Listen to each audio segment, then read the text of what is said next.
Hello everyone, welcome back again to my YouTube channel. If you're new here, my name is Govan Aga.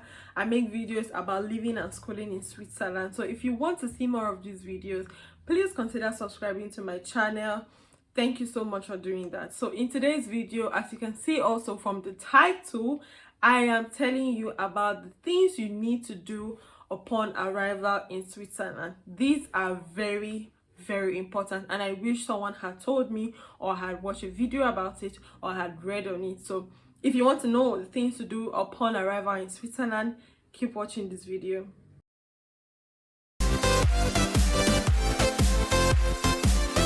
So now that you have come to Switzerland, the very first thing you need to do is that you need to register with the Gemeinde within 14 days of your arrival. So anyone that is coming into Switzerland to stay more than 90 days has to register or has to register with the local government, like office, the office that controls the local government.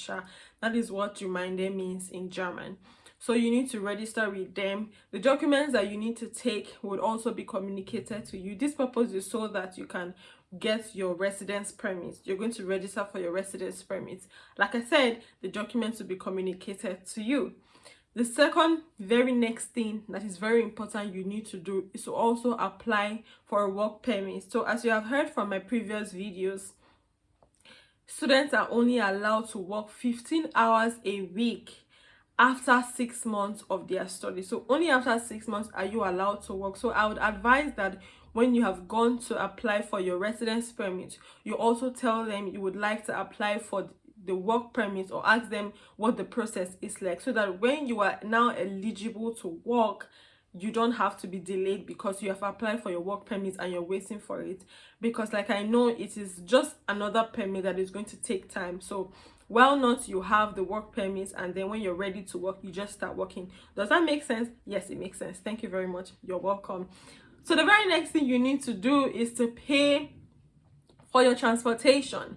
This point is very important. So as a student that is less than 24 years of age, it is like way cheaper. You get a student discount, and there are two things you need to know. The first is that you can pay monthly for your tickets, or you can pay annually for your tickets. However you're paying, there's a discount, a student discount. So make sure to pay annually. If you have a lot of money, I feel like that is a better option.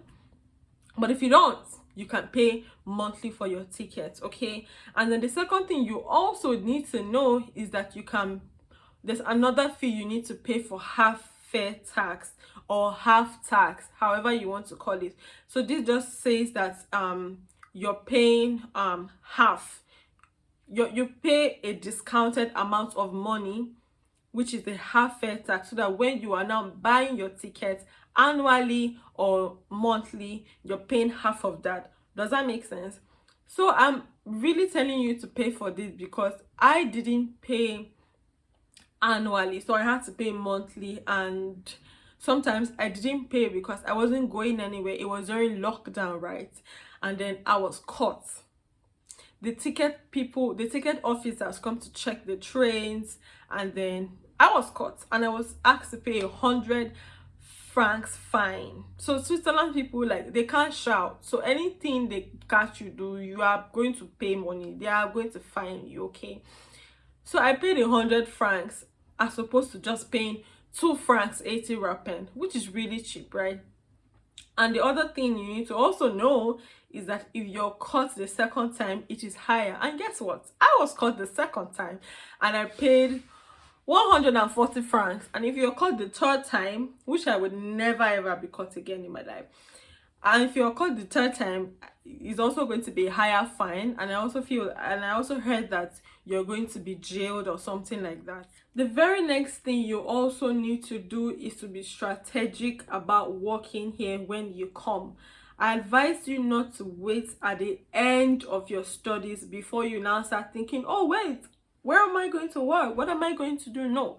When you come, make sure to be strategic so you can start applying for internship positions. It depends. You may want to work, as a fast food, things that are not related to your course of study, or you may want to also do internships that are related to your course of study, but just be strategic about it. You can apply to internships when you come that are related to your course of study.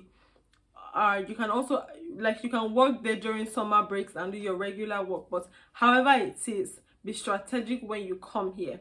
The very next thing you also need to take seriously are the language courses. So as you know, English is not an official language in Switzerland, so depending on the canton that you stay in, whether they speak French or German, mostly the schools offer free language courses which get filled very easily. So if you can apply for these courses early, it will help you, because in these cantons, you would, when you're looking for a job, one of the very first requirements you would find is you must speak English, you must speak German, or you must speak French. So you must learn a language to be able to integrate. I'm even telling you that even with your permit with the immigration office, they like to know that you're integrating into their culture. I mean, English is not an official language for a reason, because they want you to integrate into the culture. So make sure to learn a language skill, because it will help you mingle with people and also get jobs. No matter how, even if it's A1, you know, it's good as far as you know that you are trying to integrate, and that would also enable you to get a job after. So there are two more things on my list. If you haven't subscribed to this channel, please consider subscribing. Just click the subscribe button and also the notification button to put it on all, so you get notified every time I post a video. So the very next thing I'm talking about is what I wish I knew before coming.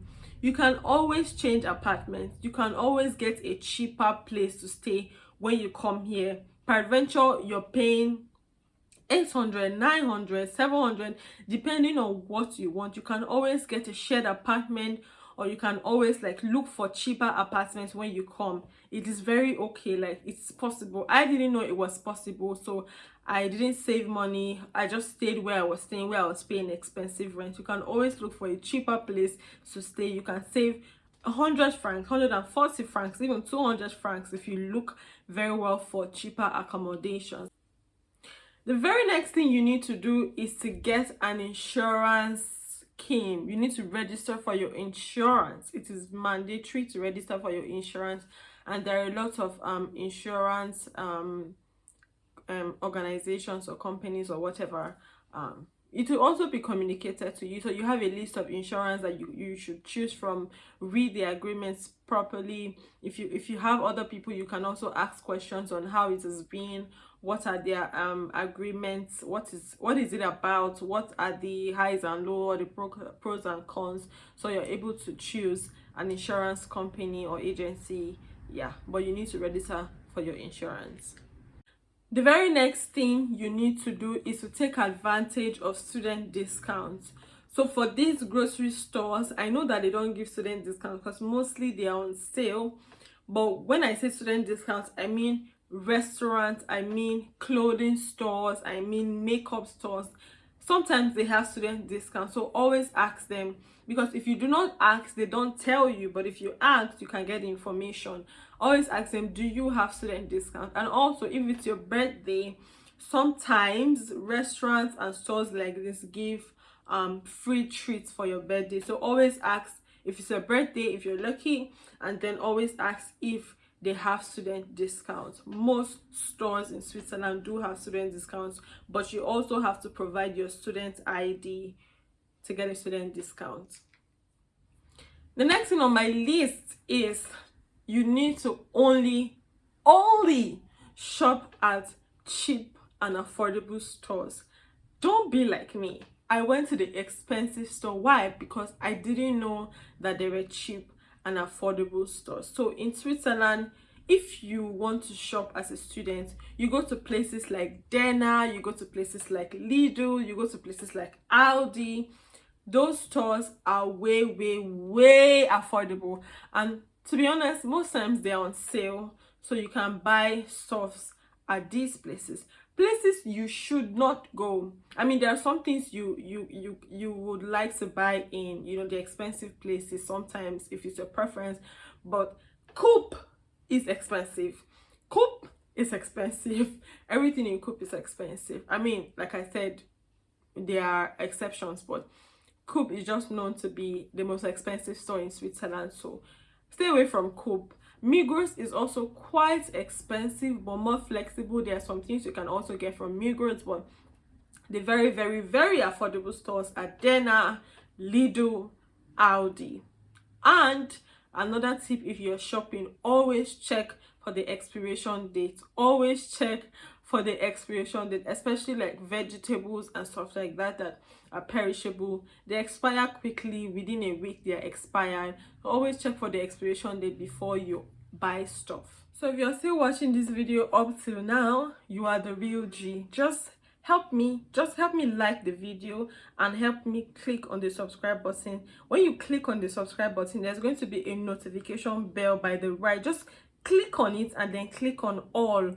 This enables you to get notified when I post videos like this. Else, please, have you liked this video? Have you subscribed? Just help me just click on the like button and subscribe. The next very important thing you need to do is to open a Swiss bank account. So most students here, I have noticed, open accounts with PostFinance. So there are majorly two banks that people use here, UBS and PostFinance. Most students that I know use PostFinance. I think that their charges are lower. I have UBS, so I don't know about the charges, but I know that most students here have PostFinance because their charges are lower. So that's one thing that you need to do. The very next thing that you need to do is to develop your skills to enable you get a job. So if you are not familiar with the Swiss system, right, they do what they call apprenticeship. So they go to school and they are also working, they are also learning skills, they are also developing their skills, so that by the time they are done with school, it's very easy for them to get a job. I mean, most people here don't even go to school, so because they already have this skill that they have done. So it's very important for you to develop your skills. So if you like makeup, for instance, if you want to make hair, for instance, if you want to be a nurse, for instance, like there's so many certificate courses here that you can get on, but the most important thing you need to do is develop your skill. You may not be able to get a job relating to what you studied in school. So if you don't do that, if you don't get that, another option for you is to go in line with the skill that you have learned or you have sharpened whilst you are waiting or still applying for, you know, a professional job. So that is very important. The next thing on my list is to network and network again. It's very important for you to network. Coming from my country, if you're in Africa or Nigeria, I don't know, this you may be similar with what I want to talk about. Mingling with professors, asking questions, being friendly with them, it's not something that I'm used to or we're used to in Africa. Just like you just stay there and we will stay here, but here it's not like that. They invite you for dinner, they invite you for lunch, they have professor and students, you know, meetings and all of that, just for you to get in touch with them, ask questions. And it's very important to ask questions. It's very important to mingle with Swiss citizens or people that have been here longer, because information is vital.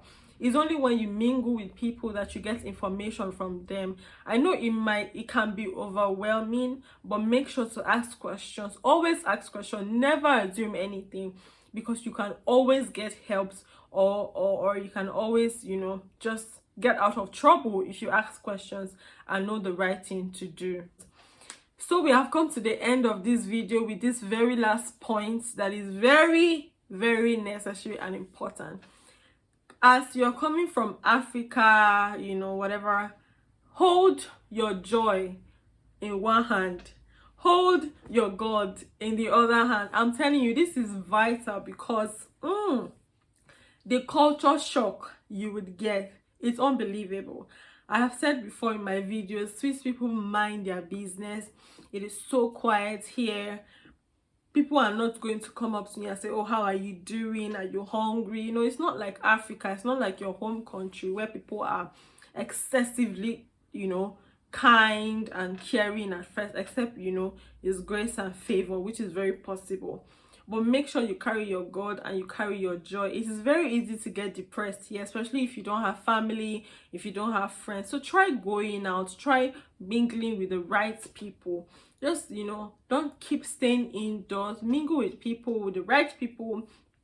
Be happy, take your joy. I'm telling you, bring your joy in a sack, because you're going to need a lot of it. Very funny but very important. We have come to the end of this video. These are my tips on what you need to do upon your arrival in Switzerland. So if you want to keep watching, like I said, like this video and subscribe to this channel. Thank you so much for watching, and I'll see you in my next video. My name is Govan Aga.